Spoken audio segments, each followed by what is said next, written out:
All right.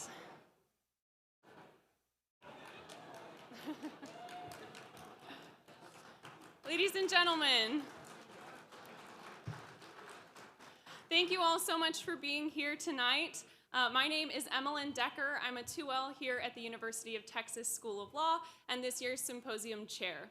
I'm so glad to be here with you all tonight and to welcome our first speaker. He's going to give a short welcome, the Dean of the University of Texas School of Law. Dean Bobby Chesney is the 16th dean in the law school's history and, as a San Antonio native, is the first Texas-born dean since 1984. He's a magna cum laude graduate of both the Texas Christian University and Harvard Law School. After law school, he clerked on the United States District Court for the Southern District of New York and then on the Second Circuit. Dean Chesney launched his academic career with Wake Forest University School of Law, where he received multiple Teacher of the Year awards. In 2008, he came to Texas Law. Dean Chesney is an acclaimed scholar in the field of national security law and cybersecurity, with extensive research and writing on our country's policies and institutions, looking at both domestic and international law issues. Dean Chesney is also a dedicated public servant, having served on the Cybersecurity Advisory Committee for the U.S. government's Cybersecurity and Infrastructure Security Agency.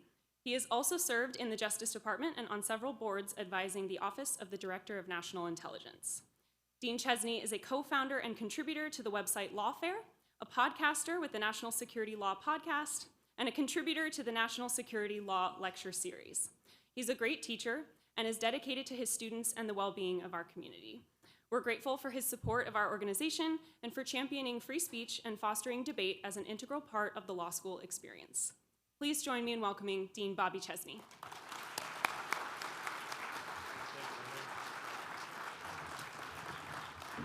Outstanding. I'm so excited you're all here. Welcome to Texas. Welcome to Austin. Welcome to UT, and welcome to Texas Law. I was delighted to see a number of cowboy hats running around the building, more than usual. I thought that was pretty exciting. Yes, and I was wondering, can I get a yeehaw out of this crowd? Hell yeah, this is great. All right. I may not be the most serious dean of the 16 we've had.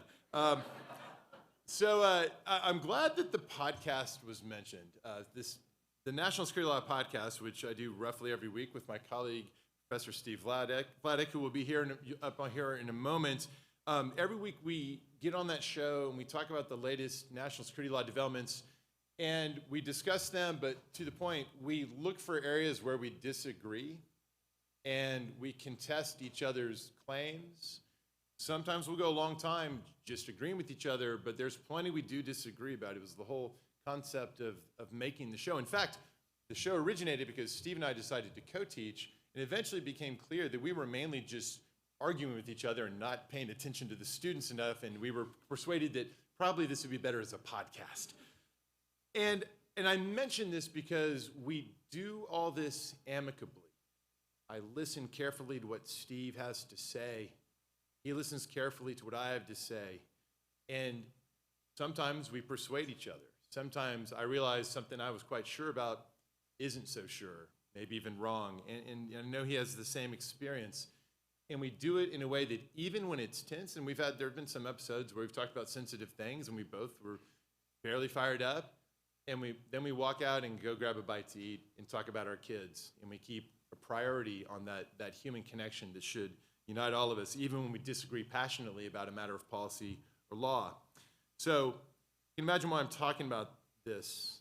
I think this idea of amicable disagreement and proceeding with reason, persuade one another, trying not to silence one another, but to actually listen, wanting to hear the explanations of someone who disagrees with you. This is everything. This is the whole thing. Thank you.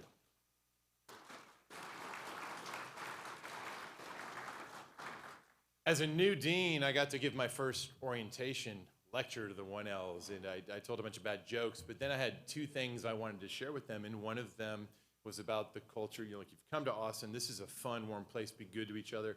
But then I talked about the importance of contesting ideas. And so let me go a little deeper on this, because I think I think it's commonplace, especially I think in these circles, to focus on the importance of hearing from those you disagree with and contesting with reason, amicably contesting ideas. I think we know that something's broken there in our country's culture. I think we know that social media and the technologies of how information is distributed are interacting in extremely unfortunate ways with cognitive biases that we're all subject to some degree, that the economics of the whole engine, including some dimensions of our politics, they all favor moving away from this cherished ideal. I think we all know that our society as a whole, especially our children and the youth, are trembling under the burden of carrying all the bad things that come from the trends moving away from this ideal. At least that's what I think. So I talked about this with the students at orientation. And I said, whatever your views are about how it ought to be in the worlds of policy, in the worlds of social media, in your social life, if it need be that, whatever your views are about whether maybe things on some issue you care about are so bad that actually, no, we're past the point of talking. You may feel that way, even if you have that view, and I hope you don't, but even if you do, that same cannot be true in higher education or any level of education, and it sure as hell can't be true in a law school. This should never be true in a law school. I asked the students to imagine how, at this very moment, there they were about to start their legal education. Somewhere out there in the world were any number of people whose lives were on a collision course with theirs, that some 5 years from now, 10 years, 20, 35, there'd be a moment where that person, your client, and in that moment, that person's life might be in your hands, their liberty might be in your hands, their employment might be in your hands. Who knows? Something that is everything to that person and their loved ones in your hands. And so you've come to the law school, you've asked us to admit you and to train you to prepare for that moment. When that moment comes, there's going to be some equally prepared person on the other side arguing passionately against you on all these things that matter so much. That sure better not be the first time you encounter someone who disagrees with you. That sure better not be the first time you have to sit there knowing how right you are, have to hear someone who says something you know is so wrong, and you have to listen. You have to find the weaknesses in their argument, figure out what the strengths in the argument are, and you have to figure out how to proceed. When you come to a law school, you're basically asking to be trained as a boxer. You better be prepared to step into the ring to spar with people, and don't just expect to lift weights and do the training bag, because otherwise you're going to get knocked out the moment you get out into the real rings. I think there are a lot of people in society today that aren't so sure about these things I've just said. It's a hill worth dying on. I love it that the Federalist Society, as long as I've known about it, has been bringing dialogue and debate to campuses. And I know all of you guys are doing this work. I see it in our building. I love the work. Maggie, Emmalyn, the work you guys do, it's amazing. The debates, the diversity of viewpoints, the salience of the issues, the quality of the speakers, it is essential to the intellectual climate that a law school should be. And so having everybody come together here, this is the second time we've had the national convention since I've been at UT. I think basically, can we just go ahead and pencil it in as a once a decade thing? Thank you. We'll take that as a yes. We'll bring the barbecue in the sunny winter weather. You guys just show up. Yes, exactly. That's it. That's done. The reliance interests have attached. In addition to thanking Maggie and Emmalyn and Paige Scobie and the other wonderful leaders of the Texas chapter, I really have to single out Judge Jones. Judge Jones, you do so much to support your alma mater and playing a key role in the success of this organization. We're so grateful to you. Thank you for what you do. I also want to thank our amazing UT, yes.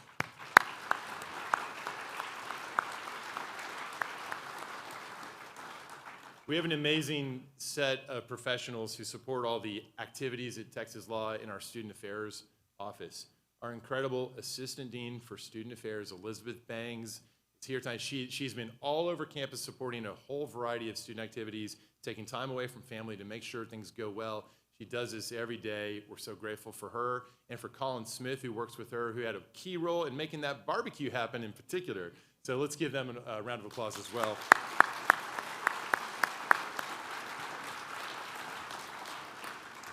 My final duty here is a very happy one. I'm going to introduce Maggie before she comes up. She's the president of our chapter. She hails from the Pacific Northwest, but as we say around here, she got to Texas as fast as she could.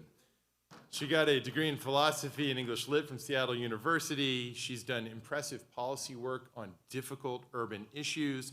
Last summer, she got to spend time in the chambers of both Judge Reed O'Connor in the Northern District of Texas and Judge Jennifer Elrod on the Fifth Circuit.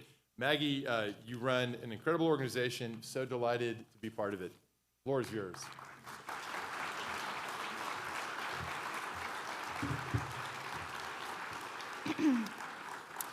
Well, thank you, Dean Chesney, for your support in making the symposium happen, for being here tonight, and for your very kind words. My name is Maggie Cole, and I'm the FedSoc president here at Texas Law. I'd like to thank all of you for joining us here in Texas. I'm confident that we will convince you all that things are not only bigger here, but also better. I'd like to welcome our first panel to the stage, moderated by a good friend of our chapter, as well as an esteemed alum of the University of Texas School of Law, Judge Jones. So Judge Jones, I'll hand it over to you now.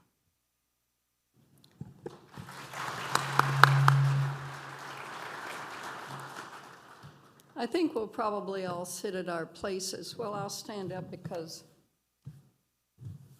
I have a most important task, which is introducing the panel.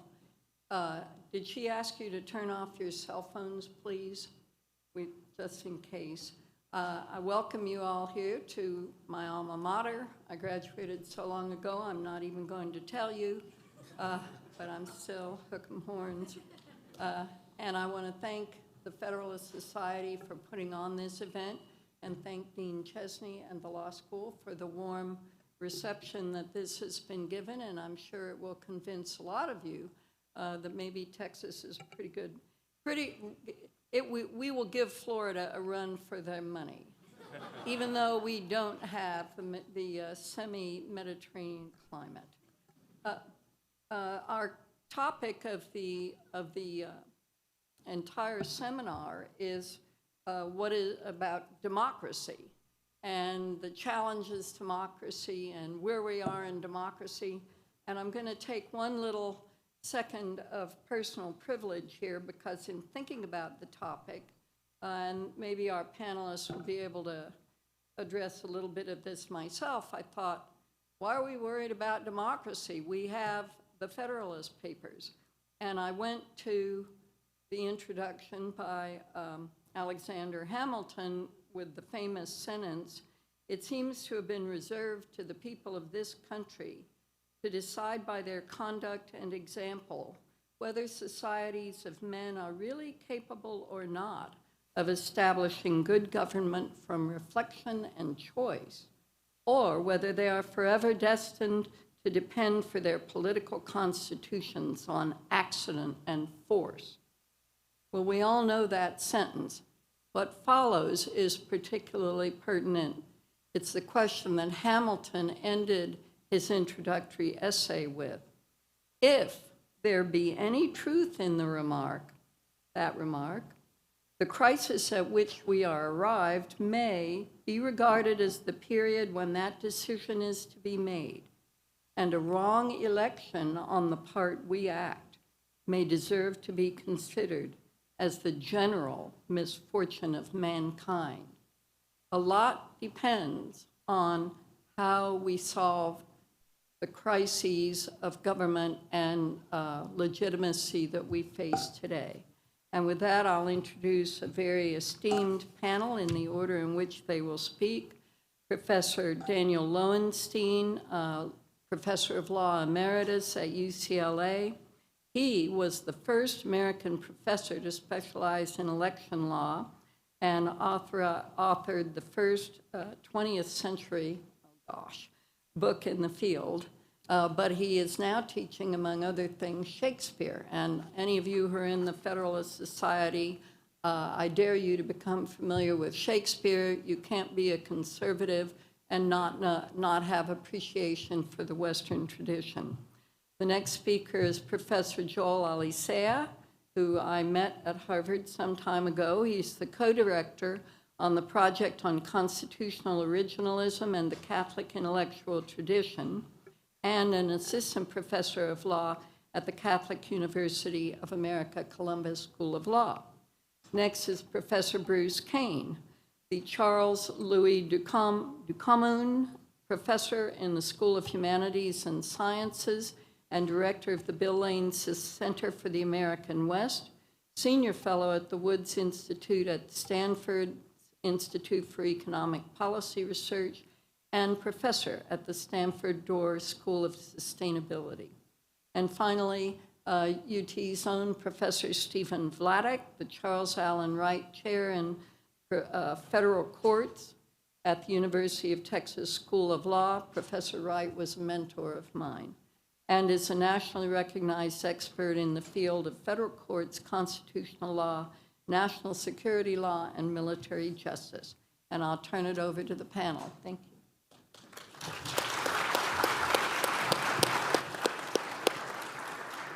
Thank you, Judge Jones. It is very much a pleasure to be on this panel with Judge Jones and with my distinguished colleagues here, and especially with this audience, the dean and whatever other dignitaries are here, but especially all of you students. To see this many students out for any activity whatsoever, other than an exam, is really quite thrilling to me. So I love dealing with students. I'm now running a center called at UCLA, not in the law school, called the Center for the Liberal Arts and Free Institutions. And the biggest pleasure in that has been dealing with the students. So any of you who come up and horse collar me during one of the receptions or something, I'll really be glad to talk to you. This is a panel, I guess, on what is democracy or something like that, and I've entitled my remarks, What Democracy Is Not. But I'll start with saying that democracy is what philosophers call an essentially contested concept. An essentially contested concept is a concept on whose meaning people agree in a very broad and really even nebulous way. Now, when a political concept is, in particular, is one which is widely or universally thought of as desirable, such as democracy, freedom, or equality, proponents of particular governing arrangements struggle with each other to define the concept, in this case democracy, as including their favored arrangements and excluding competing arrangements. Thus, differences that seem on their surface to concern the meaning of the word democracy are actually struggles to advance particular and controversial political ideas. That's the idea of an essentially contested concept. The meaning isn't just subject to a clear definition, it's fought out. It's essentially, and that's its nature. It's not that people are struggling to find the true answer. That's just essentially what it is all the different opinions on what this concept means. Now, the classic definition of democracy is a form of government in which the people or the many rule, as opposed to the rule of one, a monarchy or a tyranny, and the rule of the few, an aristocracy or an oligarchy. Now, that definition, the rule of the people or the rule of the many, is sufficiently broad and nebulous that it can and does more or less command universal agreement. It leaves open all questions about how a government can be or should be organized to effectuate rule of the many and also conform to other considerations dictated by principle or prudence. Proponents of particular political programs commonly put forth their own specific definitions, which is why once democracy became a label commanding nearly universal favor, democracy became an essentially contested concept. Now, one particular set of governing arrangements, sometimes known as plebiscitary democracy, calls for decisions to be made directly according to the preference of the majority. There is nothing in classical democratic theory that requires simple majority rule. It does fit within the classical definition, roughly, but by no means perfectly, as is true of many other conceptions of democracy. By definition, there are more people in a majority than in a minority, but if a group of 1,001 people divides 501 to 500, it is a considerable strain to call the former group the many and to call the latter the few. The 500 are people who are supposed to rule, the people are supposed to rule according to the classical definition just as much as the 501. There's just one fewer of them. That assumes that now that there are only two choices. If more than two possible courses of action are possible, there may be no stable majority. As some of you know, the 18th century French philosopher and writer Condorcet demonstrated that if there are three possible choices, A, B, and C, then it is both possible and not at all uncommon that in a straight-up vote, A defeats B defeats C, but C defeats A. Now, even if there are only two choices, majorities often fail to exist because some people abstain. If, as the plebiscitary definition of democracy implicitly assumes, only a majority can be the many, then reliance on pluralities necessarily means control by the few. Now, despite these concerns, in situations in which a one-time decision must be made and the stakes are not too high for anyone, a simple majority vote is often the most sensible way for a group to make decisions. But governing arrangements for a nation or a political subdivision are much more complicated. The plebiscitary form is subject to numerous serious objections, and I'll just mention two of them briefly, one specific and one general. The specific objection is that if the makeup of a society enables a persistent majority to prevail over a persistent minority, then majority rule permits tyrannical domination of the minority by the majority. The general objection is that the plebiscitary idea is much too thin and abstract because it places a simple arithmetical formula over all considerations of practical government. If you're a fan of Edmund Burke, as I am, you'll be attuned to that point, which I think is very important. As I mentioned earlier, there are likely to be other matters of principle or prudence not directly related to the question of the rule by the many, but plebiscitary democracy makes no allowance for such considerations. Now, despite these objections, and there are many others, the familiar use of majority voting in many daily situations gives simple majoritarianism at least a superficial appeal. In several contemporary debates that go on important subjects such as the Electoral College, the composition of the United States Senate, redistricting, and judicial review, proponents of eliminating or modifying these institutions claim that their particular views are required by democracy, by which they mean plebiscitary democracy. By taking this posture, they seek to place their opponents on the defensive by having to argue that other considerations supporting these opponents' own views are so strong, views in support of those institutions, for example, are so strong as to justify seeming departures from democracy. Unfortunately, opponents of plebiscitary positions in such debates tend tacitly to accept that starting point. Contrary to this tacit assumption that all too often underlies current political discourse, neither the United States nor other successful democracies are based predominantly on simple majority rule. The case for flexible application of the classical definition of democracy, ruled by the people or ruled by the many, is made eloquently and persuasively in the Federalist by Hamilton and Madison in their explanation of separation of powers, division of powers, and all the many other non-majoritarian provisions of the Constitution. It is true that Madison distinguished between republics and democracies.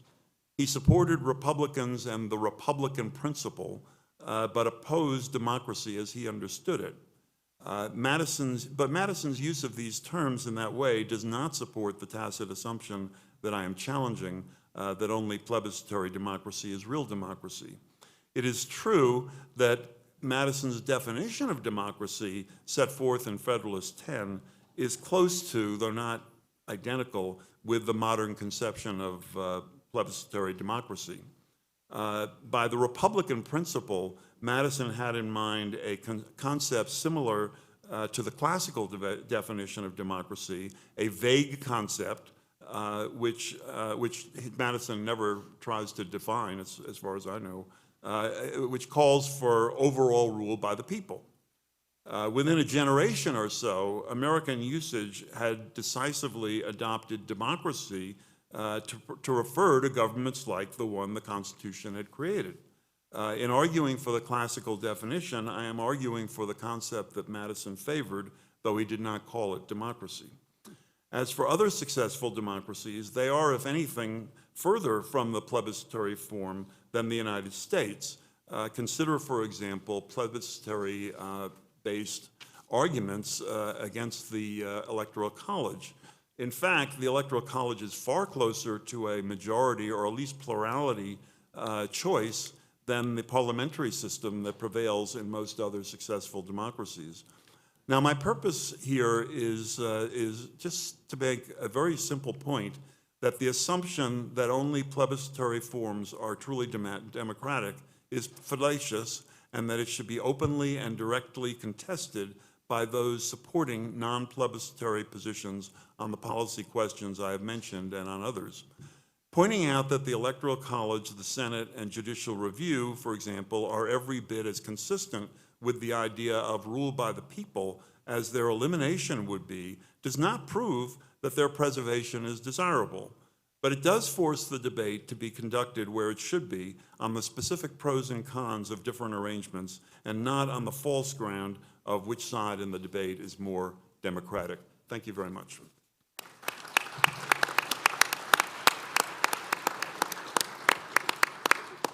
Professor Alicea?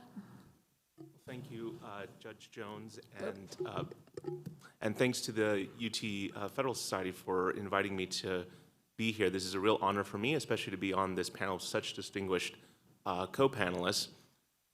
I'm going to be focusing on two questions that are listed in the program for this panel. What are the threats to democracy, and how do we address those threats? Now, those are big questions, so I necessarily will be painting with a broad brush.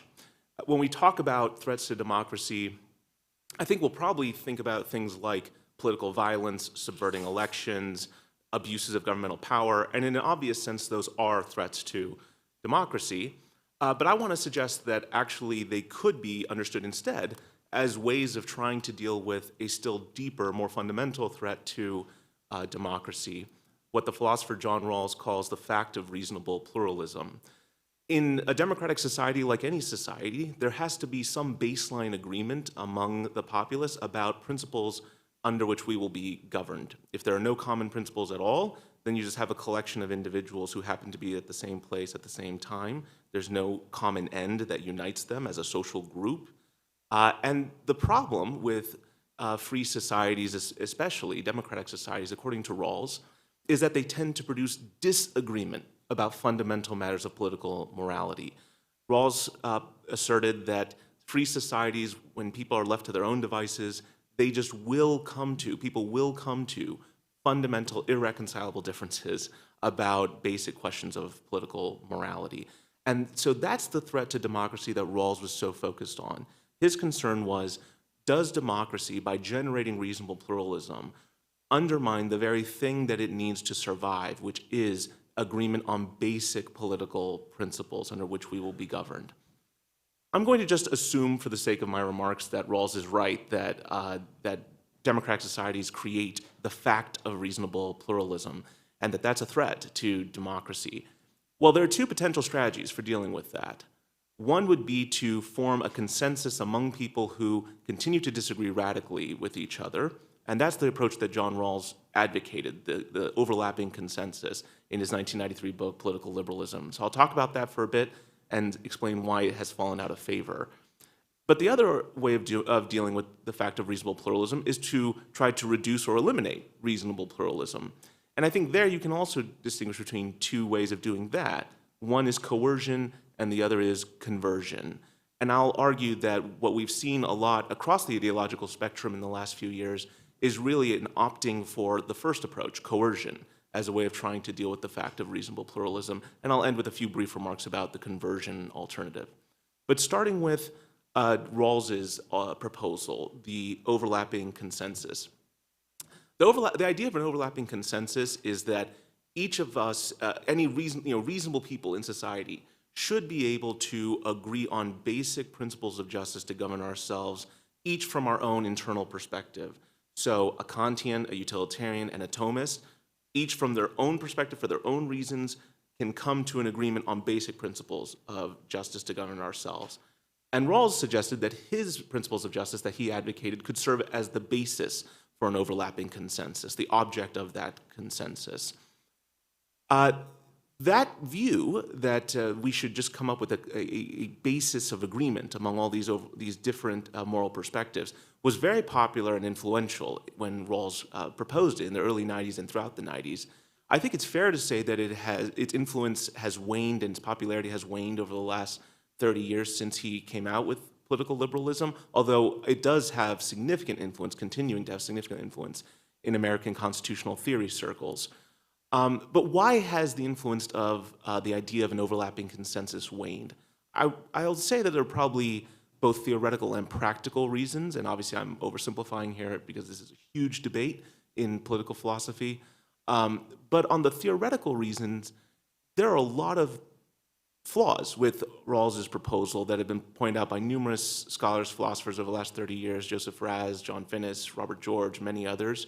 Just to take one potential problem with his argument, Rawls was insistent that the principles of justice that he was advocating for as the object of the overlapping consensus were not based on any truth claims. And that's very important for his argument, because insofar as he was asserting that these principles were true, he would have to be basing that on some sort of larger moral framework, right? One that would be irreconcilable with other moral frameworks, and that would create exactly the clash of orthodoxies that he's trying to avoid. So instead, he's not asserting that those principles are true. Well, the problem with that is that because adherence to political arrangements is a matter of practical reasonableness, you need principles that are either themselves true to motivate us to engage in that action and to obey those principles, to give us some good reason to adhere to them, or you need to have some argument for why the truth or validity of those principles is not important. There's some other reason why you should adhere to those principles. That itself is a truth claim, right? That there's something that's more important than the truth or validity of the underlying principles. So it really just becomes an incoherent proposition to say that we're going to all agree on these principles that we're not going to assert the truth of. That's a theoretical problem. The practical problem is that over the last 30 years, our confidence in our ability to achieve an overlapping consensus, I think, has been significantly undermined. Because, if anything, our views over the last 30 years, at least in American society, have become dramatically more divergent. I mean, at this point in our society, we can't even agree whether somebody is a man or a woman, which suggests such a deep level of moral disagreement and even disagreement about basic notions of reality that to say that society can form an overlapping consensus just seems hopelessly naive in light of our current situation. So it seems for the theoretical and practical reasons, we're stuck with a clash of different moral viewpoints, and you're not going to be able to achieve some sort of overlapping consensus based on that. Okay, well, if that's right, and that's hugely contestable claim, but if that's right, then what are the alternatives? As I said, the alternative is to try to reduce or eliminate reasonable pluralism, and there are two strategies for that. One is coercion, and let's start with that. By coercion, I mean the use of political or cultural power to intimidate and suppress the viewpoints of those who do not hold the instruments of cultural or political power. And I think we have seen that option used very much across the ideological spectrum in the last few years as a proposed solution to the problem of reasonable pluralism. It's become very common to hear Americans across ideological viewpoints talk about how the views of their opponents, ideological opponents, are a threat to democracy. Professor Lowenstein was just talking about this to some extent in his remarks. And what is it to say that my opponent's views are a threat to democracy? The views are a threat to democracy. That's effectively saying the reasonable pluralism is a threat to democracy. And so in response to that perceived threat, I think people across the ideological spectrum have resorted to methods of coercion to try to suppress reasonable pluralism. And some of those have been obvious: political violence, subverting of elections, abuses of governmental power. But I actually think that the most pervasive form of coercion that we're dealing with is a form of social coercion, the use of instruments of social power to try to intimidate, target, and suppress the views of those with whom you disagree. Social media, old media, newspapers, and even cable news. These are all ways of exercising social coercion against those with whom you disagree.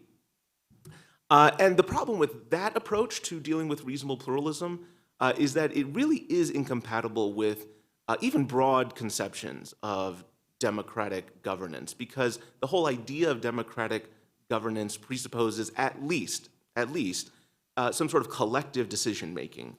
And that collective decision-making depends on conversations, on discussion, and coming to some sort of agreement about things. But that agreement and that discussion can't happen if everyone's afraid that once their views are known, they will be targeted for cultural, social, economic, political sanction, right? Coercion. And so that kind of self-repression means that you won't have a well-functioning democratic society. So coercion is just antithetical as a solution here. And that's actually what makes a lot of what the rhetoric over the last few years across the ideological spectrum so alarming, because is that a lot of people have been asserting that in the name of saving democracy, they must take actions that are themselves a threat to democracy. And so that leads to the last potential proposal, which would be conversion. And by this, I just mean convincing those with whom you disagree that you're right and they were wrong and they should come over to your side. Now, isn't that hopelessly naive, given that I just talked about how divergent our views are in society? I'll just quickly say, because I'm running out of time, that the same could have been said after the election of 1800, after the Civil War, after the turmoils of the 60s and 70s. And we did not get past all of those disagreements, but we did get past a lot of those disagreements. And it's not clear that we will this time. And this goes to the point that Judge Jones kind of opened with the Federalist Papers from Hamilton. Not just having a good constitution, having good political philosophy does not guarantee the success of our democratic form of government. If we are insistent, if we are bent on tearing ourselves apart, we will do so, and political philosophy and a good constitution will not prevent that. And so it really just remains for us to decide whether we will take the path of conversion and democratic deliberation, or whether we'll just tear ourselves apart. Thank you.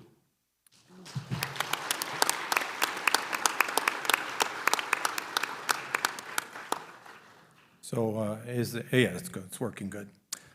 So I am a humble political scientist here, and I spend a lot of time thinking about democracy from that perspective.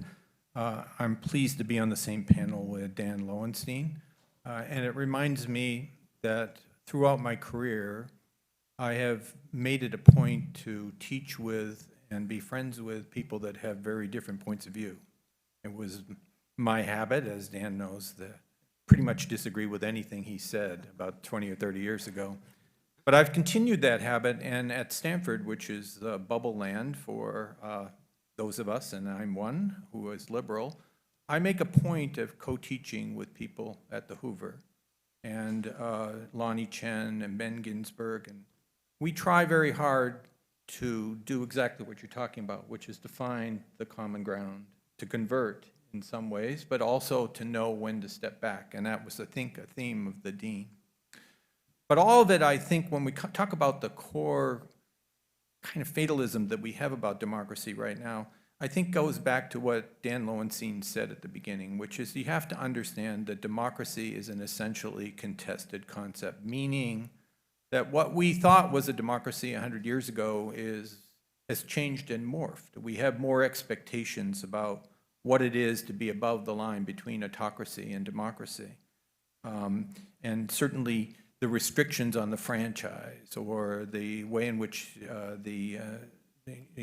senators were nominated. There were lots of things that have transformed over time. You may not agree with all of them, but they're definitely, the one thing we should agree on is that democracy is a fluid concept which has fluid manifestations over time.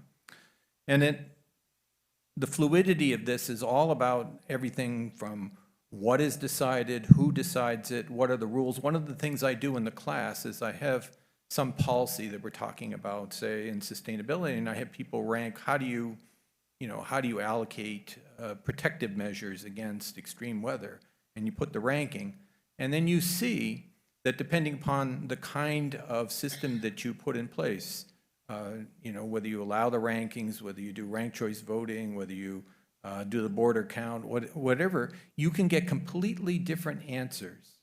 And it always surprises, especially the engineers, that political scientists are so dangerous. But what it tells you, and Dan said this, but I want to repeat it, is that what we believe is the people or the majority of the will is a construct that we've agreed to, okay? And what's at stake right now is that some of these things are morphing in directions that, as Dan said, move us back into a more plebiscitary direction. And I wrote a book called Democracy, More or Less, in which I said, it's very clear that we had to get democracy above a certain level with respect to certain core values. Well, what are those core values? If you think about it, you've got a little bucket of values, and what are those values in democracy? Well, we believe elections should be competitive. We believe that there should be full participation, otherwise the results can be subject to selection bias. We believe that there should be equality, that equal voices matter. We believe, a lot of things that we think are important, like transparency and open meeting laws, et cetera. But the reality is that all those things, in the end, in some ideal world, all those things would just work together, okay? They wouldn't conflict with one another. But in reality, they do conflict with one another. For example, let's take inclusion, okay? This is an area in which the United States has made a lot of changes over time to include people that wouldn't previously had the right to vote, right? Women, non-whites, Asians, blacks, et cetera. So what is the cutting edge of that now? Well, we're talking about felon disenfranchisement, and what point in a felon's rehabilitation is it appropriate to let them back in and vote, okay? So that's a kind of ongoing discussion about inclusion. A very important one for me and for Dan, because we were not included at the time, was if you were under the age of 21, you didn't have a chance to vote while we were serving in the Vietnam War, okay? Or we were being asked or drafted or given 1A status. So here's an interesting thing. You think, well, what's the trade-off of that? Well, the trade-off of that is that when we let 18-year-olds in, our participation rates dropped like a rock, okay? The 18 to 21-year-old category of voter is the least participatory category of voter. And I say that the best way that we could become the #1 nation in participation is to make the voting cutoff 55 and above, okay? Somehow I never seem to persuade the students of that one. Or some professors. Or some professors, oh, okay. How close are you getting? Oh, never mind. I'll get it from them. Okay, so then there's the question of transparency. Obviously everybody wants more transparency, FOIA laws, et cetera. But the reality is that obviously in an area that your dean works on, national security, you can't have complete transparency. So we've always recognized that there are categories of things that governments have to do that have to be secret. But what is the boundary between that secrecy need and the need for disclosure? And increasingly people want to have, it's very clear you need to have transparency at the end of a decision when you have to make historical judgments. So we were able to, have rules about releasing documents after the fact. And we have to have rules about the transparency of meetings. So there's, open meeting laws that allow you to, that require that a meeting of a local government has to tell you, post when they're meeting and what their hours are.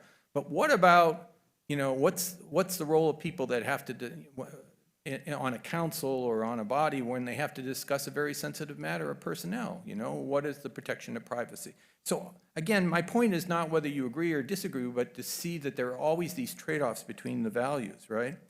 And then the one that I think Dan knows that I've always struggled with the most, which is this idea that we need more direct citizen input and that we don't need as much representative government. And I think what we're discovering in that is that, that this illusion that somehow the people are sufficiently well educated enough, well informed enough, and well motivated enough to make important decisions is itself a fiction. And this is particularly true in a state like California, where we require people to read a phone book full of facts about measures that many of which they don't care about, but they yet have to vote on, okay?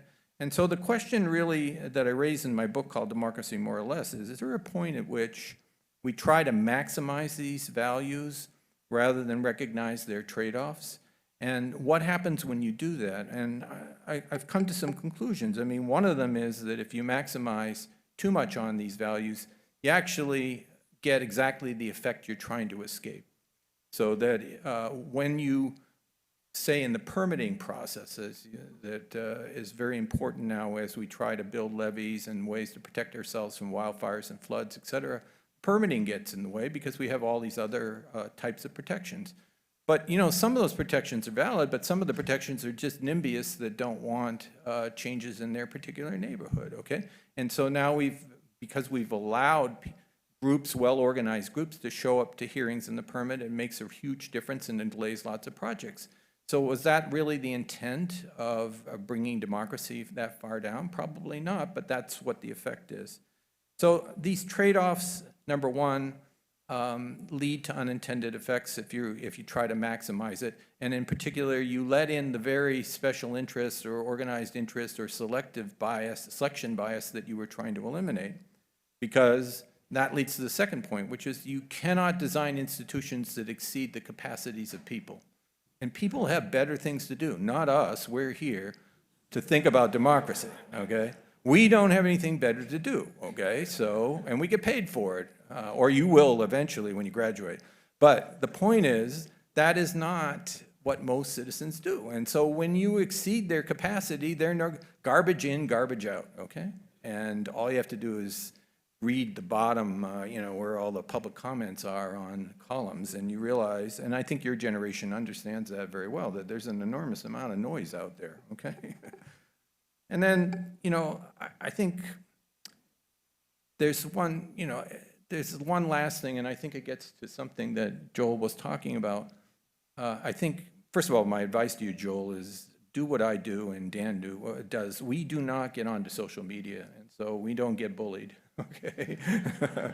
And I don't feel intimidated, and then I feel much better about the world by not paying attention to social media, and I recommend it to you guys. But I realize that you're addicted, so I won't hold out high hope.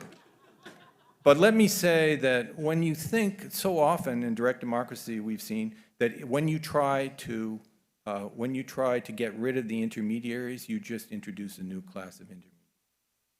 So I want to come back then to the following line, which is these are contestable issues, and we do need to do exactly what you're saying, which is to have conversations about it in the spirit of what the dean was saying, and they should be across party lines and across ideological lines. And then I don't, if we can do that, I don't really despair for democracy.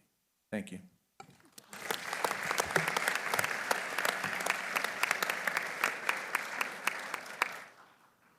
Thanks. All right, so I think we're good. All right.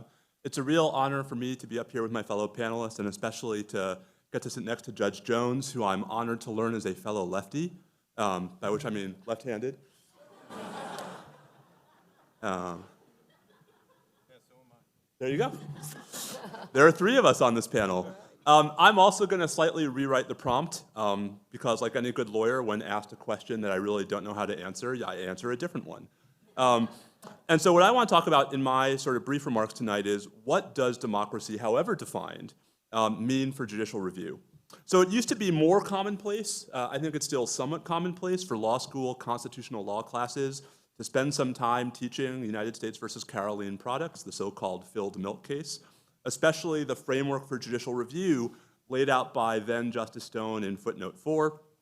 Just to remind us, right, Justice Stone, right after articulating the modern rational basis test, which I know is just so popular in this room, goes out of his way to suggest that in general, deference to political branches and democratic processes is appropriate, but there are circumstances where it's not. And the three circumstances he articulates are cases in which the political branches are acting in defiance of specific constitutional protections, cases in which the laws have operated to actually restrict the ordinary operation of the democratic process so that we actually aren't sure that the lawmaker or the law enforcer really is representative of the democracy, and of course those other contexts in which the political branches are interfering with discrete and insular minorities that may deserve special scrutiny. I don't think that I'm speaking out of school when I suggest that even if there is a rich debate over the normative defense of this framework, and even if there is disagreement about how desirable it is, what can't be denied is that it had for a long time, and still has to a lesser degree, immense pedagogical and institutional value. It's a principle that we can debate, that we can contest, that we can fight over, shoot, that I can teach. And yet, I think it's also not speaking out of school to suggest that footnote 4 is effectively dead in the jurisprudence of the current Supreme Court, even though, with the exception of a solo concurrence by Justice Scalia in 2014, no one ever buried it. Just a few examples: the Affordable Care Act case, Shelby County, Rucho, context in which if we were being strictly adherent to the framework of footnote 4, the court would be either more deferential to Congress, as in the case of the Affordable Care Act and Shelby County, or more willing to intervene, as in the case of Rucho versus Common Cause. But I think it also can't be denied that the court hasn't offered an alternative conception of when courts owe deference to the more directly democratic political branches and when they don't. And this creates some rather confounding analytical puzzles. Let me just offer one example: the intersection between contemporary hostility to administrative lawmaking and the court's Appointments Clause jurisprudence. You guys knew it was going to be a fun Friday night when we start talking about Appointments Clause jurisprudence. Exactly. This is the right crowd for that. Any other crowd, you know. This is why cocktail parties in Austin are awkward. Like, I want to talk about the Appointments Clause, and they want to talk about music. So I don't think it will surprise folks to hear that the central critique of administrative lawmaking is its anti-democratic features, that these are faceless bureaucrats who no one elected in federal agencies telling us how to live our lives, right? That the theme here is not just arising in the context of Appointments Clause cases, it's also at the heart of efforts to reinvigorate the non-delegation doctrine. I think you can find it even in the major questions doctrine, that we don't assume Congress means to give power to these unelected, unaccountable, faceless bureaucrats, and other related concepts. And just look at the student loan arguments earlier this week for pretty good examples of the justices being skeptical about whether the Department of Education should have this kind of authority. Okay, but the court has spent most of its time since I was in law school 426 years ago, removing long-standing obstacles to direct presidential control of the administrative state. So the Free Enterprise Fund case in 2010, Lucia versus SEC, Sela Law, Arthrex, Collins, a case that may or may not have come out of the Fifth Circuit. And the thrust of all of those cases has been the importance of direct presidential control of the administrative state. My favorite Supreme Court homage to Spider-Man is in the Chief Justice's majority opinion in Free Enterprise Fund, where he says, with the diffusion of power comes the diffusion of accountability. I'm sure he meant the Spider-Man reference there. He just didn't cite it. And frankly, I think that the proof that this is working, the proof that the court's modern formalism in the context of the separation of powers and the Appointments Clause is once again in the student loan cases. No one calls it the Cardona student loan program. No one is unclear about who is to blame. Love it or hate it, we all know who's responsible for it. And therefore, the concern about the lack of democratic accountability from an agency, in this case the Department of Education, exercising power that we might not have chosen to exercise if we were in charge, seems to be not as well taken. Why does this matter? So I'm one of those, perhaps surprisingly, given the state of the world today, who believes that there isn't really a counter-majoritarian difficulty, that judicial review is part of our democracy. This dovetails with Dan's comments, I think, in some pretty significant respects, not antithetical to it.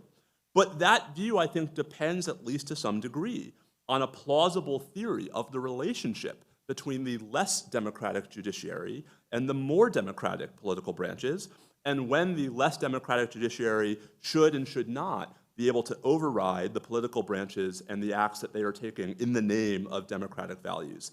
And I think it's worth suggesting that it would behoove the current court, and indeed perhaps the current federal judiciary, to articulate one, if only to better our understanding of which role the courts are playing in our democracy and which role they are not. Thank you very much.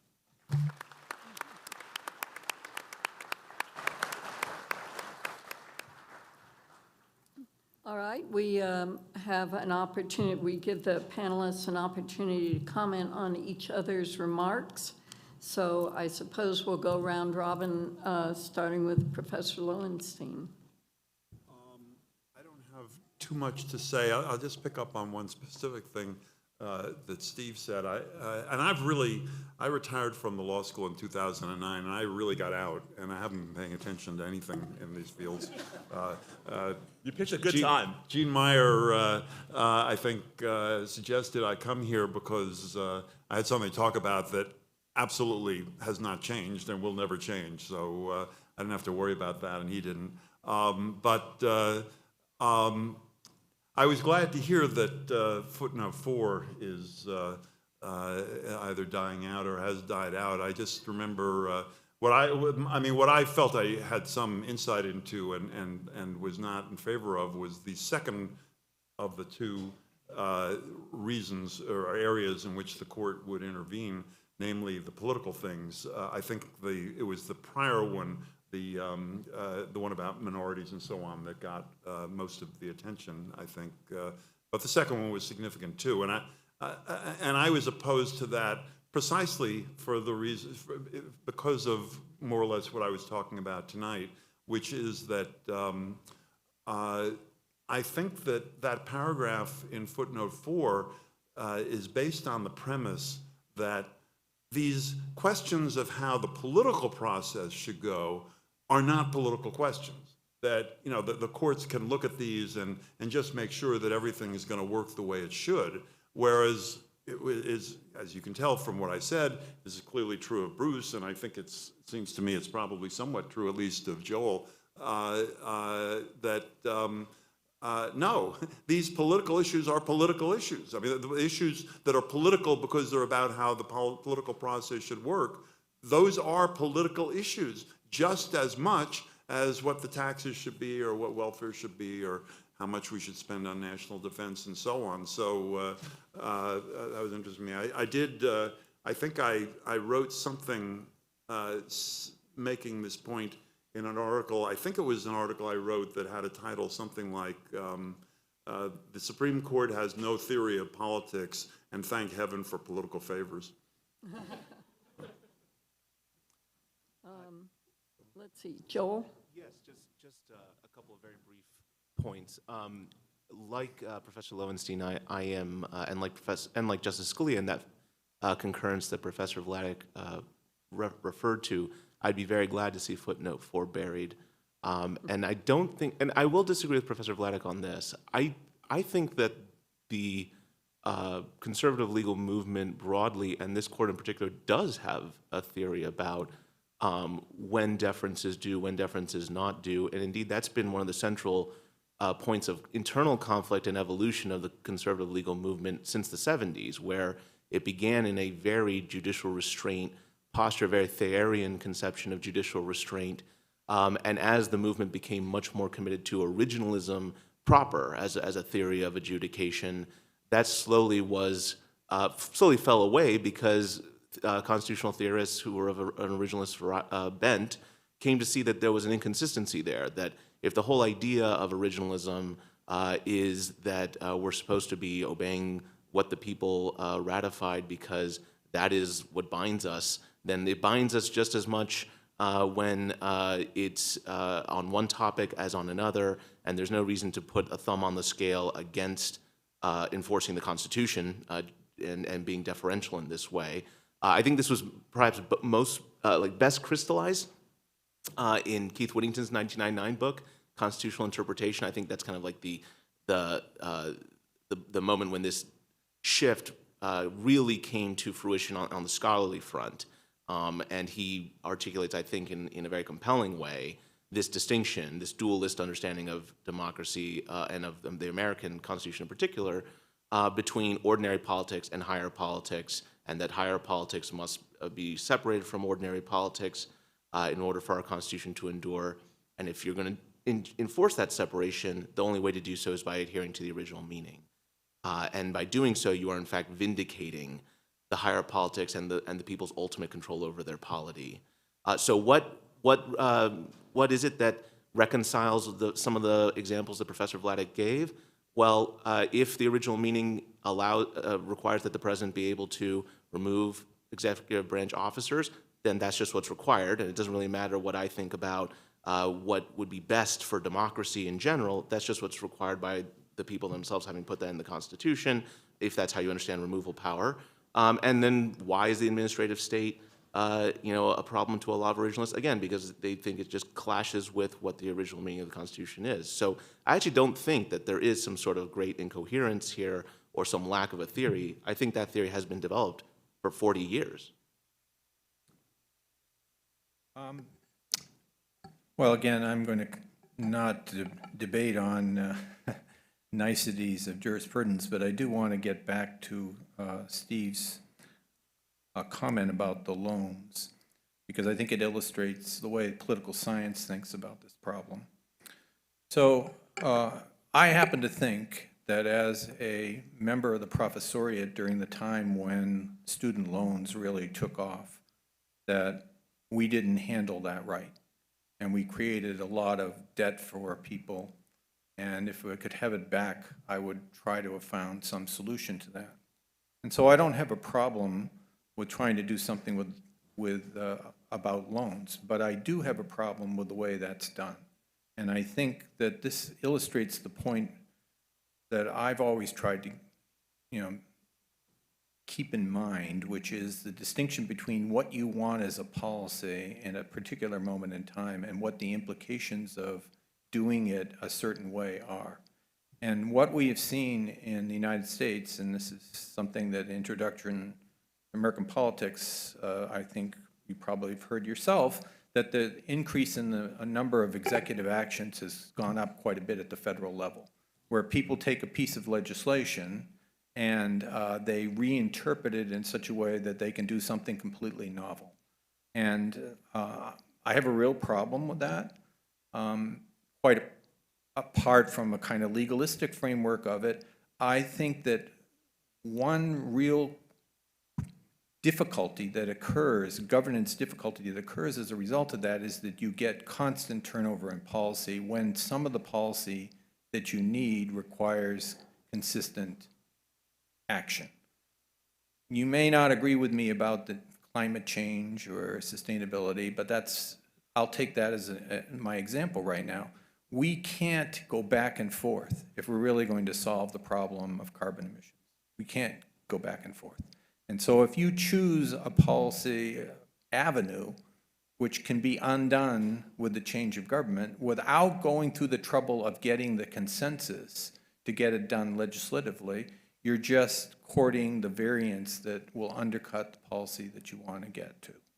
So it really, I think direct democracy is a similar problem in many ways, but I won't go there. I will just say that I think it's really important to get back to making these things possible in our political system. And the reason people take the shortcut is that because of the partisanship, it's harder to do things when you have divided government than it was when Richard Nixon was president, because the parties are more polarized than they were before. But It's also easier to do things with trifecta government now because the parties are more polarized than they are before, but then that just leads to more of this policy variance. So I believe that we need to get back to, doing the political chore of converting one another, to use Joel's phrase. And I do think that if we think that we've got a problem with unitary executive action, wait till we get more pandemics, wait till we get more weather emergencies, extreme weather, and people invoke, not just at the presidential level, but at the gubernatorial level, executive powers, and then they misuse those executive powers, or they don't bother to get, or we don't bother to get them renewed with the legislature, and so the checks and balances system erodes. So I do think that we saw this with the filibuster, that people make decisions about rules based on what they can get in the immediate moment, not in the long-term interest of the institution, and I think that's a dangerous trend. I guess I'll just say briefly, so I don't doubt and did not suggest that there are plenty of commentators who have coherent theories of originalism. My point was that the court, I think, has not exactly been blessed with one. And I think that that's relevant in a couple of different respects here. First, even if we could accept that there is one pure, undeniable theory of originalism, it's not one that the Supreme Court has embraced whole hog. I don't think I need to list all of the doctrines that even the current majority embraces that can't be supported by any of the prevailing modes of originalist interpretation of the Constitution. But second, that aside, I mean, look back at the extent to which originalism doesn't answer all questions. Right? So even if we accept that there are some questions that can't be resolved simply by resort to whichever the prevailing mode is, there are some that, that leaves room for the court. Let me just point back to the student loan arguments again. How much of the argument was about fairness? A concept that I think we could all have a very rich debate about, but that I don't really think is informed by any original understanding of the power of the administrative state. And so what this really, I think, drives home to me is that, in fact, we are, at least with regard to the court, still fighting over what the baseline is. And this is where I'll just briefly respond to Dan's point. I mean, I think, I don't think that one has to believe Caroline Product's framework is correct to believe that a framework is desirable. But I do think that it's interesting that in a conversation about what is democracy, right, there is this sort of through line that, per Bruce's comments, the more dysfunctional Congress is, the more that invites the democratically elected president to take actions that we might find either distasteful or not, right? That is actually, I think, a symptom of administrations of both parties over the last 20 years, that congressional dysfunction invites executive action of varying degrees of support or not, based on where you sit and where you stand. All of this is just a long way of saying that part of why I think the broader conversation this panel is meant to inspire about what is democracy really has important implications for how we construct the role of the courts. And I harbor no illusions about my ability to persuade people in this room that my view is the better one when it comes to this, but I think we can at least agree that there's value in being upfront about what our view is, and in actually being direct about what we think the view is.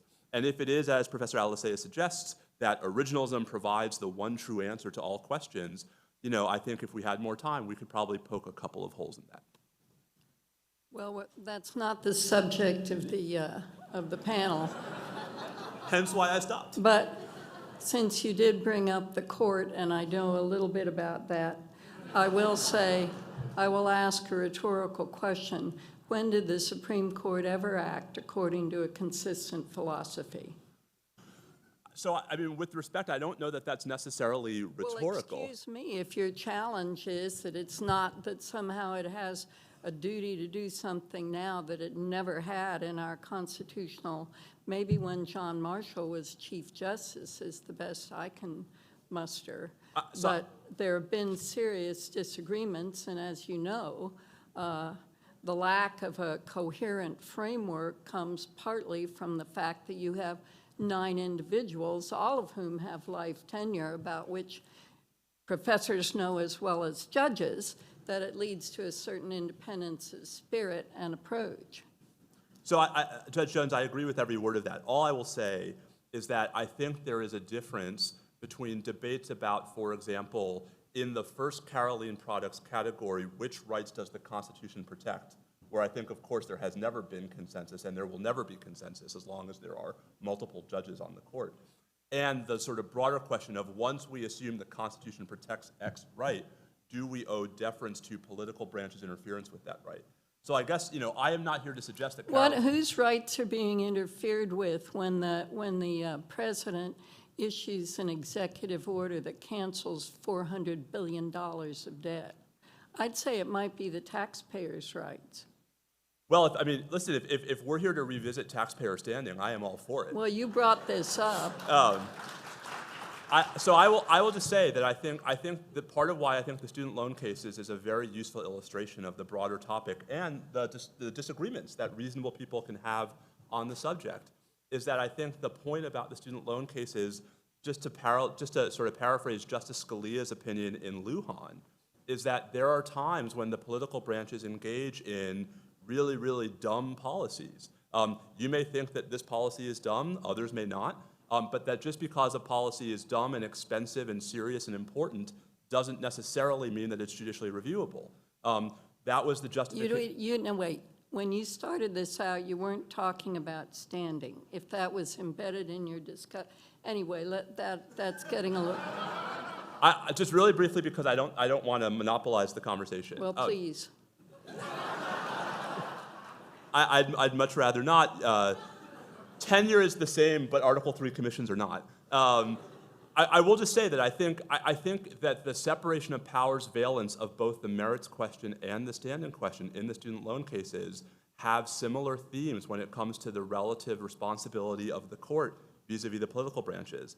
And I think that's not my view. That has been the dominant view of the Supreme Court over the last half century in its articulation of standing doctrine. When we talk about separation of powers, I want to hear you justify Baker v. Carr someday from the standpoint of the judicial authority. But that is, again, not the point here. Anyway, from the standpoint of interference with the democratic process, however one defines it. But this is time for questions. So from the audience, I'm sure you're better at questions than I would be. So, right? Do we have the microphones or what? Oh, yeah.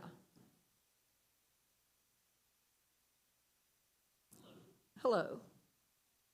Why don't you state your name and where you're from?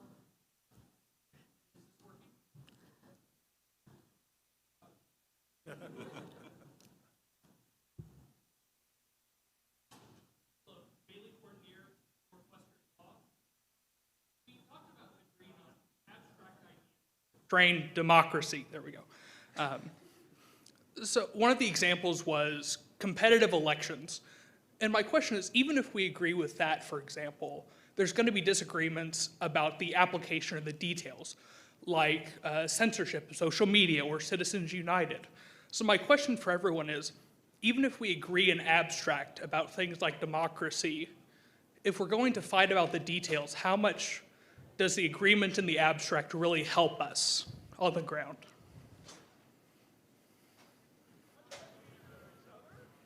I don't think I really agree that there is agreement in the abstract on these things, except at the very high level, such as in the term that I use, which obviously draws from Aristotle and people like that, is the rule of the people or rule of the many, which is, in the terms I use, very broad, and so broad that it is somewhat nebulous.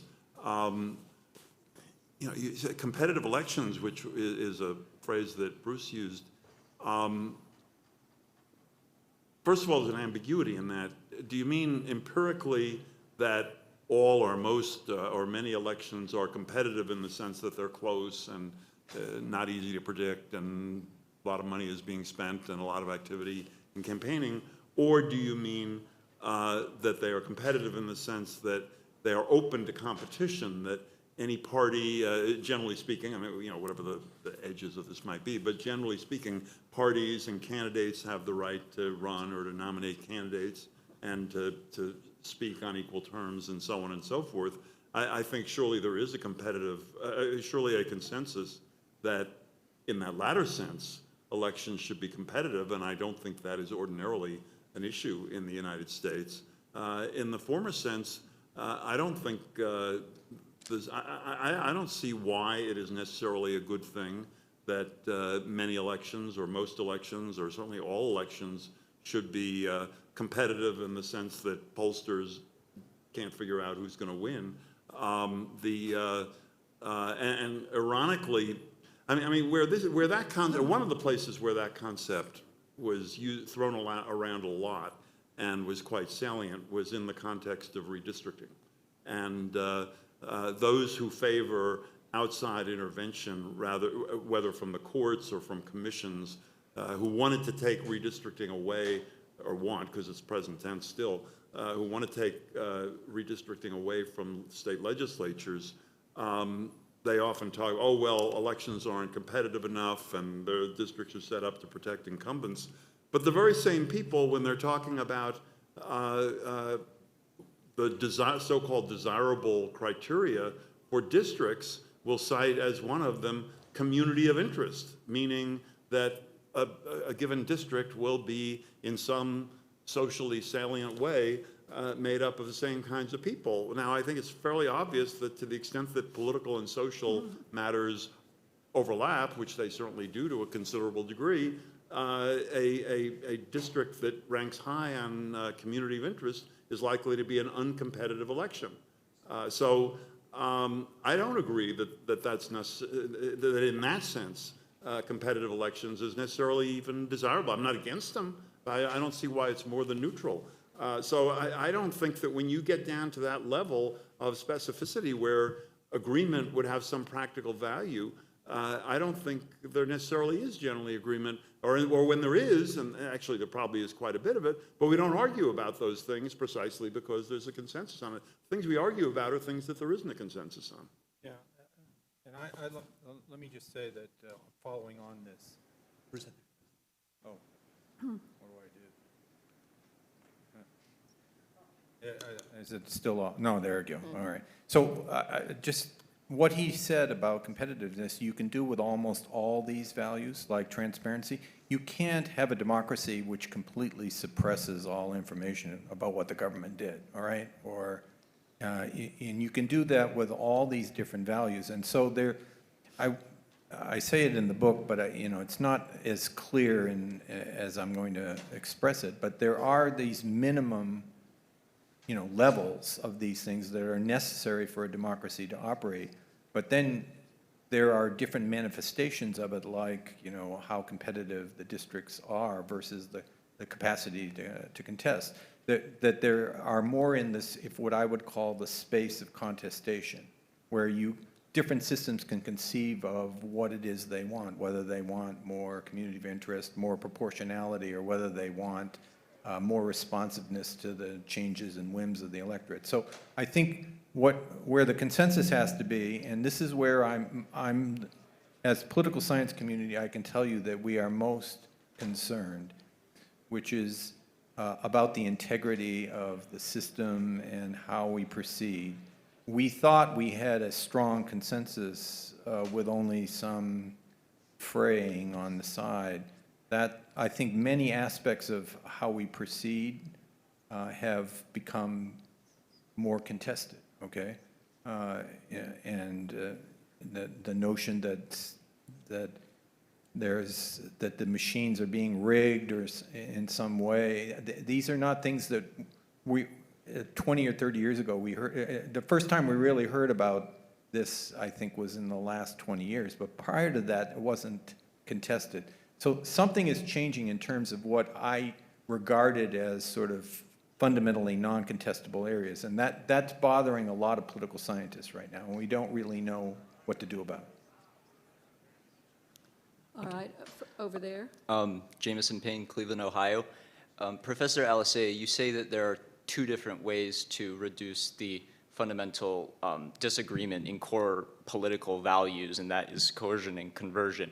But I think there's an alternative that has been suggested, which is redrawing our political communities in a way that reduces the incoherence within those communities and tries to redraw them in a way such that they have a common vision of what is politically good. And this has been called the national divorce. And 2 days ago, when polled on this question, it was suggested that 34% of respondents agreed with the notion of a so-called national divorce. Now, setting aside the normative question entirely, I'm curious if you think that these kind of ideas are going to gain salience in coming time, and whether they will actually be considered as a serious third way between resolving our fundamental political disagreements. Thank you. Well, to the extent that you're, that by national divorce you mean some sort of actual dissolution of a unified nation, and you have two separate nations. Is that what you mean? Or do you mean something different than that? I think that's how it's generally defined. Yeah, that's what I would that's think, wrong. yeah. The person who started that concept, in some quarters infamous Representative Green, said she did not mean that, and when asked to explain it, she explained it as being more of a concept of more active federalism, where the federal government would not be trying to make policy at the level of the states as aggressively as it does today, so that the states would have their umbrellas of identity. That's very helpful. So I'll address both potential versions of that. On the version that the questioner had in mind, I don't think that's a third alternative, because the whole premise of the problem that the fact of reasonable pluralism poses to a democratic society is that we're presupposing that it is a society, like one society. How does that society deal with reasonable pluralism? Of course, you could just say, well, let's not be one society, let's be multiple societies and break apart. Like, okay, well, I guess that's not really a solution to the problem. That's evading it entirely by just having the solution be we're not going to be one society anymore. The way it's conceived, as Judge Jones described the proposal by others, not her proposal, but by others, is one that I think doesn't really address the problem. It can certainly ameliorate the problem of reasonable pluralism by having important decisions occur at a lower level of generality in a political system, and where you're more likely to have a cohesive community making those decisions. And now just to make my normative point, I'm all for that. But that's not going to take away from the problems at the national level that you will invariably have because of the fact of reasonable pluralism. That's why even before you had the rise of a massive administrative state and federal bureaucracy, you still had these intense debates, right? The two of the examples I gave you, the election of 1800 and then after the Civil War, those are obviously before the rise of a national government with such enormous power. So you're still going to have this problem that that Rawls really posed. Could I just say a word about this? I think you raised a very good question. I saw that poll or something about it, and I was troubled by it, and maybe you were too. But I'm thinking about it, and I hope this will be helpful to you. I'm a little less troubled about it than I was at first, because I think it would be a mistake to see something like that and come away thinking, and whichever meaning it may have had in the minds of the pollster or anybody else, I think it would be a mistake to go away assuming, oh, there are 34% of the U.S. population who affirmatively want something that they refer to or they understand as a national divorce. I think that the people who are asked that question in the vast majority of cases have probably never thought about this at all. And they're not sitting there thinking this is what I want or this is what I don't want. They just aren't thinking about it. So now somebody comes and asks them the question, and on what basis do they answer the question? I think it could likely be, first of all, a way of expressing intense dislike of the other side, whichever side the respondent happens to be on in this cultural war, combined with, in this case, I think, a real sense of discouragement, which I think probably many of us, perhaps all of us in this audience and many others feel about the way, we may have varying degrees of optimism and pessimism over how we're going to get out of this, but I think, most of us are very discouraged by this. And so I don't think it's that surprising necessarily that somebody who thinks the other side is really unreasonable and this is just so terrible the way things are going, I'm going to say yes to this question. I think it's probably more likely than that. So I don't think that it portends an actual national divorce. I do think it's regrettable that a poll would elicit that response, though. Over here. Hey, I'm Jackson Cho from BYU. My question is a little setup. I know currently a lot of people have compared our modern political situation to the Gilded Age in that there's high voter turnout, high levels of political partisanship, and also levels of political violence and disruption. And ultimately what ended that sort of situation in the Gilded Age was the secret ballot, and also just the ending of people holding so tightly to political identities and turning to others. I'm thinking of what was said by Professor Kane as far as we want to have as much voter interaction and turnout as possible, and then comparing that with Professor Alicea's comment about the rise in political violence, and wondering if perhaps the two in some way are related, that the more interaction, the more a part of the process people are, that there is a rise in also this other part of potential violence. And I think back to like 2015 where nobody knew who Scott Walker was, and I was the weirdo who did. And then you go to 2018 where people know the name of the Deputy Attorney General. So I'm wondering if maybe there's some sort of relationship, and how do we kind of deal with that as more people are involved in the process, there's more potentially violence and stuff. Well, I'll give it a shot. I mean, I don't know that it's the extensiveness of the participation that's the problem so much as it is the social communication now has increased the velocity and the extensiveness in which stuff gets passed around. So there is that sense of a greater inclusiveness in the conversation. But really, most political scientists would tell you that what we're dealing with right now, and the reason the analogy with the 19th century makes sense, is that in both those eras you had economic and social transformations that were moving some people up and some people down. And the more that people move up and down, and particularly the downward movement, is a problematic thing. So in the 19th century, it was along racial lines, and once again, we have racial issues. It was about immigration. Once again, we have immigration issues. We have globalization now that means that jobs that people had in the interior of the country are no longer there. They were both parties basically agreed that jobs could be exported to other countries.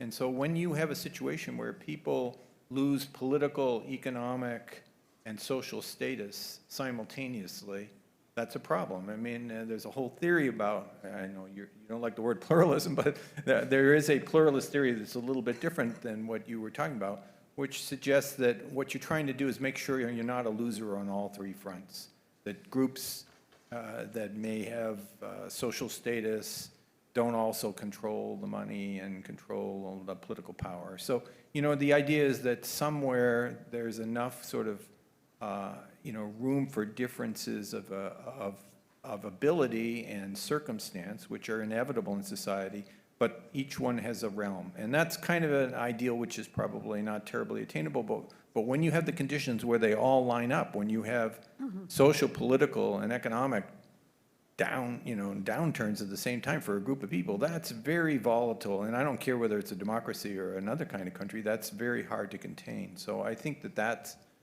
as political scientists, we would say, it's not just that they can participate or that they can articulate or that they feel they need to, it's what's causing it in the first place. Anyone? Okay. Over there. Hi, my name is Noah. I'm coming to you from New York City. So my question revolves around a quote that ran something to the effect of, it's from Eva Simone, democracy is a contest of means and not of ends. In other words, democracy can sort of deal with how we get to goods, but it doesn't settle which goods we're trying to reach. So I guess my first question would be, do you think that's true? Is democracy incapable of dealing with complex metaphysical questions? And secondly, if so, do you think that that's a point we've reached? Well, I guess I'll jump in on that. So in one sense, that's right. I'd have to think about the quote longer before I could really give you a full answer to that. But it strikes me just at hearing it. Did you say it was Yves Simon, by the way?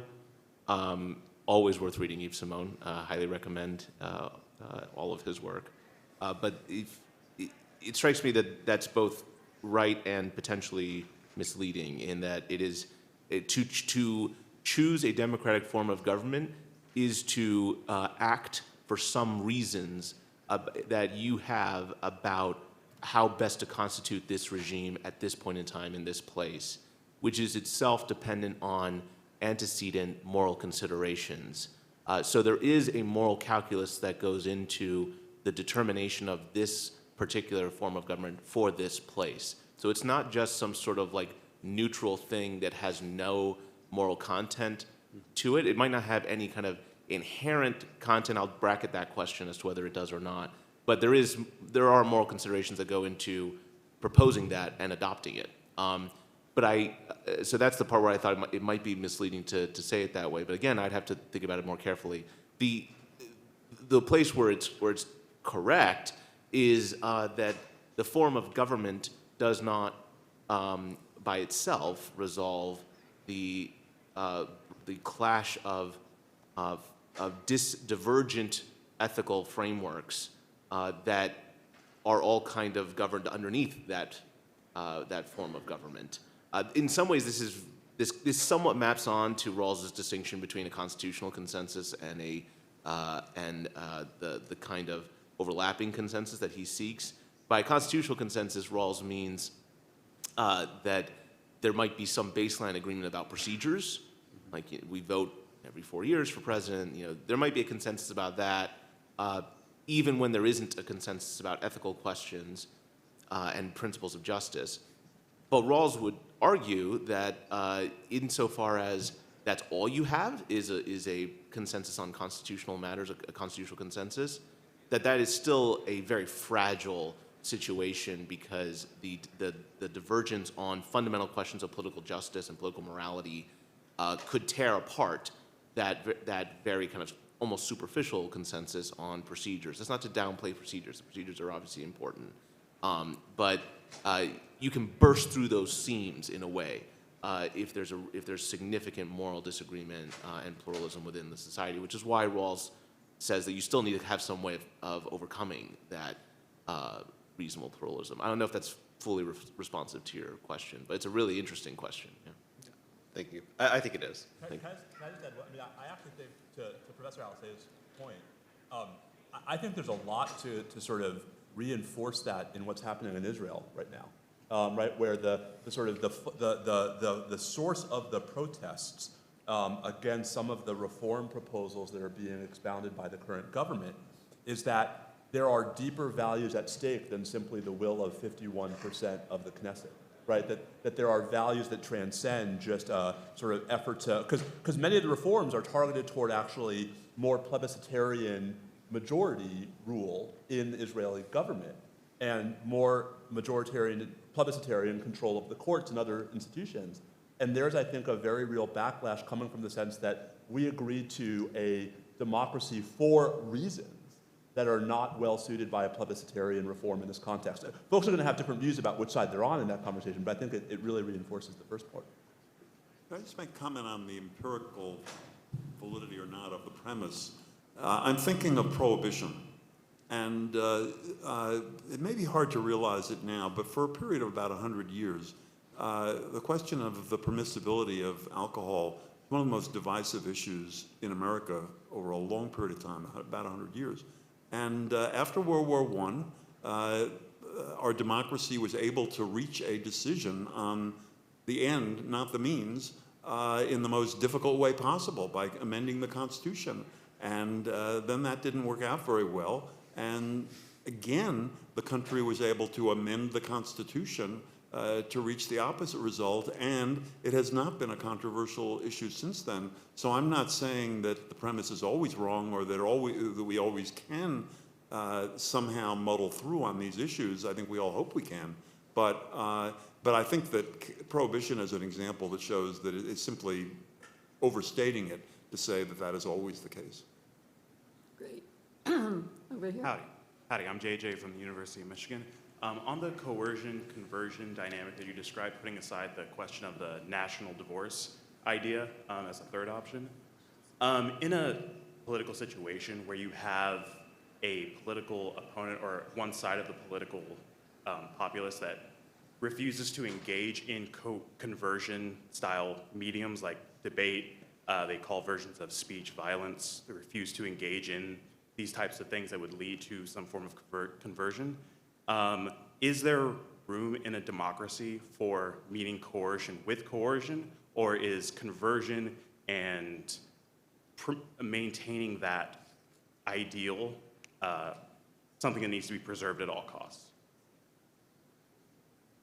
So I will sidestep the specifics of the question about, if one side or another is engaged in it more than another, which wasn't, you didn't say that specifically, I know, but I'm just sidestepping that whole debate that there could be, and saying that, and addressing the theoretical point that you're raising, and saying, if by meeting coercion with coercion, you mean that insofar as those who wield political or other power are using coercion against dissenters in a way that is unjust, and that those who are using coercion in response, by you're saying coercion with coercion, they're simply acting in self-defense in the way that, say, resistance movements against tyrannical regimes, like in East Germany might have used, then that's a different question, right? That's a question of at what point has the government itself ceased to be a legitimate form of government, and some sort of rebellion is justified. But if by meeting coercion with coercion you mean insofar as we just have multiple people within a society using coercive means against each other, and so others should respond in kind, that I would reject. Yeah, I would say that that is not a way to try to defend the democratic principle. That is a way of further subverting it. Yes, it might very well be that the fact that one side, in your hypothetical, that there's one side that's using this kind of coercion, is using coercion and another side isn't, might give the other side an advantage in that sense. But I don't think that that then justifies an unjust response. Okay, over here. Hi, my name is Benjamin Woodard. I'm a sophomore at Princeton, so I'm sneaking in here. So this is another question, I think similar to the last question, hopefully different enough to be interesting, but to Professor Alicea's point about conversion versus coercion. Obviously, that's not a complete and total bifurcation. There's the sphere of civil society where we are primarily engaged in conversion. There's the sphere of government where we ultimately do have to take some sort of coercive act. Every time we're using government force that has the monopoly on violence, we're engaging in coercion in some way. So you're saying for those of us who hold what Rawls would call, comprehensive doctrines, that we have this kind of initial burden to pursue conversion before pursuing coercion. But to compare that to what Professor Lowenstein was talking about, at some point there's going to be, if we're converting enough, at some point we're going to have some kind of majority, whether that's just a simple plebiscitary majority or a larger majority that holds to this comprehensive doctrine. Like, at what point is a group of people holding a comprehensive doctrine justified in acting in that political sphere in a coercive way, kind of comparing what you were saying about coercion versus conversion with what Professor Lowenstein was saying about what makes a kind of democratic majority? That's a great question, and I appreciate it because it gives me an opportunity to clarify what might have been a misunderstanding about what I said. I'm not saying you misunderstood this. I'm saying there's a possibility that what I said could have been misunderstood in a particular way. Nothing in my argument was an argument against public morals laws, for example. So I don't think there is a problem with, in principle, with the use of laws which are coercive by their nature to enforce a particular understanding of the good life. In fact, I think it's impossible for government not to do that in one way or another. And so I'm not saying that coercion cannot be used to advance a particular understanding of the good. I would reject any argument to the contrary. In fact, that's one reason why I disagree and reject much of what Rawls has to say, right? Is because he is in fact making the kind of argument that we can step back from the government taking sides on at least with respect to matters of basic political morality. He would say there's a kind of neutrality, and I think that's just not correct. What I was trying to make clear is that because my focus is on reasonable pluralism, which is pluralism of belief, if you're using coercion to try to stamp out belief in something, that I do think is inconsistent with like core democratic principles. It's one thing to use coercive means through criminal or civil law to curb certain behaviors or conduct acting on those beliefs that the society has come to believe are gravely immoral or deeply wrong. The government must do that. But it's quite different to say, I'm going to use the instruments of political, economic, cultural power to make it so that you are afraid to even voice your view, because if you did, what would happen to you would be terrible, right? That I do think is really inconsistent with democratic norms. Thank you. Okay. Hello, my name is Jonathan Panton. I'm a second-year law student at Chicago-Kent College of Law. Professor Alicea, my question was to you. I was interested in your remarks regarding how there's I guess a current threat to democracy and it's possible that citizens could tear down the constitutional structure, even though we've had similar threats in years past. You had mentioned Watergate, and I really wanted to go into that example because, when I look at Watergate, I see the situation there as even more dire to democracy, because you had a situation where a president was accused of a crime. There was a constitutional crisis regarding succession because the vice president had previously resigned, so we needed eventually Gerald Ford, who was not even elected to the vice presidency or presidency. And yet, as President Gerald Ford later said, democracy works, and America lived from that struggle. So I guess my question is, because democracy held during such a dire time, why is the current state of affairs, or is the current state of affairs worse, or how is it distinguishable? I think it's really hard to judge whether the current state of affairs is worse or the same, or part of that is because I didn't live through that period, but part of it is also that these are kind of incommensurable things. Like there are some things that are better and some things that are worse about our current moment than in the 70s.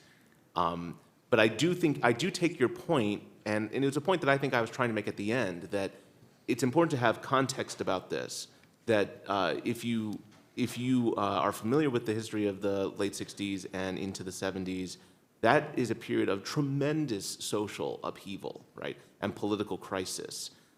And that should, I think, give us some comfort and some confidence that it is possible that we could work our way through the current moment of real upheaval in our own time. And that's a point that I tried to make at the end as to why you shouldn't look at the current moment and just give up on the idea of conversion.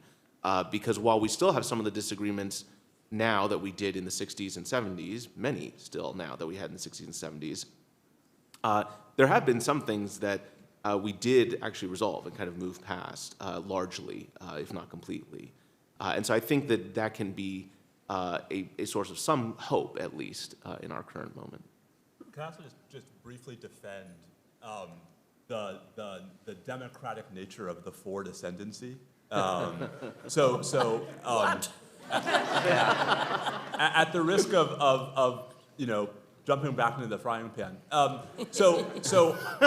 I think it's worth stressing that Section 1 of the 25th Amendment is about as democratic as it gets, in the sense that it's a constitutional amendment that went through both chambers of Congress, that was ratified by 3/4 of the states, and that clearly contemplated the possibility that a vice president confirmed under its terms would succeed to the presidency. So, I guess I'll just say, I think the constitutional crisis would have been the fight over the constitutionality of the Presidential Succession Act in a world without Section 1 of the 25th Amendment. But as democratic breakdowns go, I'm not sure that Ford succeeding to the presidency is high on the list. That's my ill-advised opinion. Since you brought up Watergate, could I just say something that I think might be... Can I interject? This reminds me of the point during the famous debate between Ronald Reagan and Jimmy Carter, where he said to Jimmy Carter, everyone had been saying Reagan was too old to be president, and he said to Jimmy Carter, I'll forgive you the errors of youth. Well, I was just about 30. I turned 30 in 1973, which was the year of the Watergate hearings. And I would watch these things, and it was lawyer after young lawyer coming up and testifying, people either about my age or slightly older. I was working at the time for Jerry Brown, who was Secretary of State of California, an ambitious politician who was running for higher office. And these young lawyers who just seemed like they were decent people. And they were, to varying degrees, confessing things that were not honorable, and that I'm sure that from the perspective of where they were in 1973, they regretted having done. And I reflected on the fact that for all of his craziness, and I could go on all night talking about Jerry Brown if I wanted to, but I knew that Jerry Brown was never going to ask me or expect me to do anything that was seriously and clearly wrong. He just wasn't going to. It wasn't going to happen. And it caused me and so I sat there thinking, well, what if I had been in the Nixon White House? Would I have done these things? And I like to think that I wouldn't have, but I don't know. And so I just suggest two things for you who are in law school now, to think about that and think about the need to be ready to do the right thing when it is important. And secondly, to look for good mentors. And there are all kinds of reasons why it's important to look for good mentors, and mentors can be good in all different ways. But one of them is people who are basically ethical people, who will guide you well. So that's a little off topic, but I just, with all of these young people here, and you brought up Watergate, I thought I'd say it. Hi, my name is Jackson Missy. I'm a 2L at Georgetown, and I had a question for you, Professor Alicea. In your response to Professor Vladeck, you said, or seemed to say, that the court does in fact have a new form of judicial review that is a cohesive concept in the replacement of Caroline Product's footnote 4. And you said that was based on a theoretical concept that's existed for several decades, and that the distinction between higher politics and ordinary politics, that the court will take up issues of higher politics and rule on them if originalism gives them cause to do so. And I was wondering how, not that that is your theory, but how that theory can be reconciled if the original meaning of originalism or judicial review itself is, according to James Bradley Thayer, deference unless incontrovertible or clear enroachment by the legislature. So let me just make a couple of points. One directly in response to what you're saying, and the other just to take the opportunity to clarify where I think my exchange with Professor Vladeck was. I take Professor Vladeck's point that the court does not have an opinion that it has issued where it says, we have this conception of dualist democracy, and here's how this all works in kind of a political theory worked out way in the way that, say, Keith Whittington did in his book. But insofar as you take it to be the case that a majority of the court right now is either originalist or very much sympathetic with originalism, premise one. And if you take it to be the case that originalism can offer this kind of theory, a coherent theory that tells you how to deal with issues of deference, then I don't see why it matters whether the court explicitly says, and we agree with this theory about how you deal with deference issues, when, if that is just readily available. Like there is this, they agree with this theory of adjudication. That theory of adjudication can be explained in this way. The fact that they never then echo that explanation in their own opinion seems to me completely immaterial to whether there's a problem here or not. As to your specific point, I took your point to be, what if the original meaning of the Constitution requires some sort of Thayerian principle? Well, if it did, then I think any sort of consistent originalist would say, okay, well, fine, then that's what we do. And I would actually say that that's probably not true, that the original meaning requires some sort of Thayerian principle, because I think Thayer's understanding of deference is extraordinarily deferential. But I do think that scholars like John McGinnis and Michael Stokes-Paulson have made a pretty compelling argument. I think Chris Green has also said this at one point, that I think they've made a pretty compelling argument about at the founding there being a pretty broad consensus that you could not say that something was unconstitutional if the evidence was 51-49. That there had to be some, as McGinnis says, duty of clarity in understanding that that there was a clear conflict between whatever the political branches were doing and what the Constitution says. So that increases the burden of proof, right, from 51 to something a little higher than that, whatever that might be, something higher than that. So just as a matter of original meaning, I think that's probably correct, but that's a contested historical question among originalists. Yeah. Thank you. Can I say two brief things? Of course. So just to crystallize the terms of where I think you and I differ. So it's not my insistence that there be a majority opinion that says, hey, here's our theory.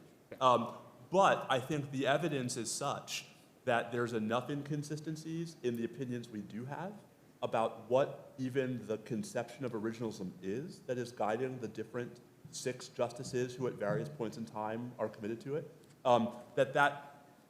That's the problem to me, right? I see. That Okay. the need for one coherent explanation is exacerbated by the inconsistencies in, for example, sovereign immunity doctrine, in, for example, various forms of Article III doctrines, right? Places in the war powers, right? Places where there are long, well-trodden disagreements about what the originalist conception is and whether we are in any way being faithful to it today. And so it seems to me that one need not come down hard on, that he's right about originalism or she's right about originalism to say just the variegated approaches we see in what the court is doing call out for some clarification and consensus if you're going to defeat a theory with a theory. I have we may have time for one very brief question. Sure, we'll do. Very brief. Question is, part of the fun of this... Because you're standing between this audience and the cocktail hour. Oh, geez. In that case, very briefly, part of the fun of this, the student loan case, is not only did Congress give power to the Secretary of Education to spend, scare quotes as you decide, this money, but could they do that? Could Congress give some Secretary of Education 20 years down the road the opportunity to spend this money? How does that square with your conceptions of democracy? Briefly. Thank you. So I started my career writing about the statutes Congress passed in the 1790s and early 1800s that gave the president remarkably broad authority to call out the militia, and then after 1807, the regular armed forces, to respond to suppress insurrections, repel invasions, or otherwise execute the laws of the Union. You might know these statutes better today as the Insurrection Act. The most recent amendment to the Insurrection Act was in 1871, and yet it is today still the most important statutory delegation of domestic emergency power to the president. So Either my answer is yes, or even the Insurrection Act is unconstitutional. And it's the former, by the way, the former. That's far afield. I really think we had a spectacular panel here, and would appreciate your applause before you adjourn.